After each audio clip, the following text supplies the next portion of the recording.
अक्सर बिहार की सियासत चौंकाने वाले फैसले लेती है। चौंकाने वाली तस्वीरें आना यहां से कोई नई बात नहीं है और मौजूदा वक्त में एक बार फिर यहां सियासी पारा है।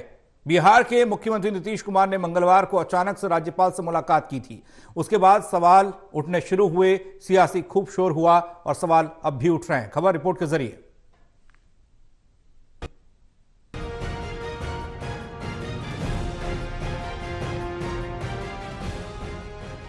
बिहार में चल रही सियासी अटकलों के बीच आरजेडी सुप्रीमो लालू यादव की बेटी रोहिणी आचार्य ने गुरुवार को अपने सोशल मीडिया हैंडल एक्स पर एक के बाद एक 3 पोस्ट की। हालांकि उन्होंने अपनी पोस्ट में किसी का नाम नहीं लिया, लेकिन इसके सियासी मायने निकाले जाने लगे। यह पोस्ट ऐसे समय में की गई जब राज्य में जेडीयू आरजेडी के बीच इन दिनों शीत युद्ध चल रहा है। हालांकि दोनों ही दल इस तरह की खबरों से इनकार करते रहे हैं। रोहिणी के पोस्ट के बाद नीतीश कुमार के तल्ख रुख के बाद इस पोस्ट को हालांकि डिलीट कर दिया गया, लेकिन सियासी मायने फिर भी खोजे जाने लगे कि आखिर पहले ये पोस्ट क्यों किया गया और फिर क्यों हटाया गया। दरअसल रोहिणी के इस पोस्ट से जेडीयू और आरजेडी के रिश्तों में खटास आने की संभावना बढ़ गई। खबरों की माने तो नीतीश कुमार ने रोहिणी आचार्य के सोशल मीडिया पोस्ट के बारे में जानकारी मांगी।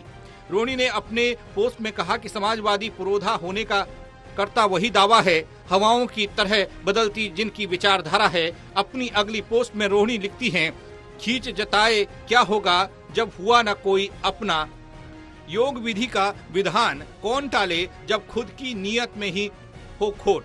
इसके अलावा अपनी पहली पोस्ट में रोहिणी ने लिखा, अक्सर कुछ लोग नहीं देख पाते हैं अपनी कमियां, लेकिन किसी दूसरे पे कीचड़ उछालने को करते रहते हैं बदतमीजियां। रोहिणी की इस पोस्ट को लेकर कई तरह की अटकलें लगाई जाने लगी थी। इसे अप्रत्यक्ष तौर से जेडीयू पर निशाने के रूप में भी देखा जाने लगा। इससे पहले केंद्र सरकार ने जब बिहार के पूर्व मुख्यमंत्री कर्पूरी ठाकुर को भारत रत्न देने का ऐलान किया था, तो मुख्यमंत्री नीतीश कुमार ने पीएम मोदी का आभार जताते हुए परिवारवाद का सवाल उठाया था, जिसे लेकर अंदाजा लगाया जा रहा था कि उन्होंने आरजेडी पर निशाना साधा है। बिहार के मुख्यमंत्री नीतीश कुमार ने राजनीति में परिवारवाद पर हमला बोलते हुए कहा था कि जननायक कर्पूरी ठाकुर ने अपने परिवार को राजनीति में आगे नहीं बढ़ाया। जब तक कर्पूरी ठाकुर रहे, बेटे को आगे नहीं किया। उनके निधन के बाद जेडीयू ने उनके बेटे रामनाथ ठाकुर को राज्यसभा भेजा। नीतीश ने कर्पूरी ठाकुर का अनुयायी बताते हुए कहा कि हमने भी अपने परिवार को आगे नहीं बढ़ाया, दूसरों को मौका देते रहे। बता दें कि बिहार में जेडीयू लालू यादव की पार्टी आरजेडी के साथ मिलकर सरकार चला रही है।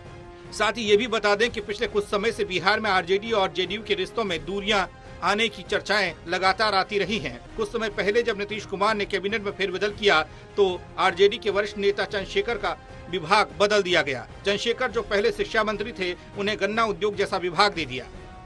गुरुवार को बिहार कैबिनेट की एक बैठक हुई जो करीब 20 मिनट तक चली। खबरों के मुताबिक इस दौरान सीएम नीतीश कुमार और डिप्टी सीएम तेजस्वी यादव के बीच कोई बातचीत नहीं हुई। वहीं कुछ दिन पहले पूर्व मुख्यमंत्री जीतन राम मांझी ने ऐसी बात कही जिससे माना जाने लगा कि आरजेडी और जेडीयू में सब कुछ ठीक नहीं चल रहा है। मांझी ने एक्स पर खेला होवे वाला पोस्ट लिखा। इसके अलावा गृह मंत्री अमित शाह ने भी पिछले दिनों एक अखबार को दिए इंटरव्यू में नीतीश कुमार के फिर से एनडीए में आने के सवाल पर कहा कि अगर किसी का प्रस्ताव आएगा तो विचार किया जाएगा। National desk report, total news.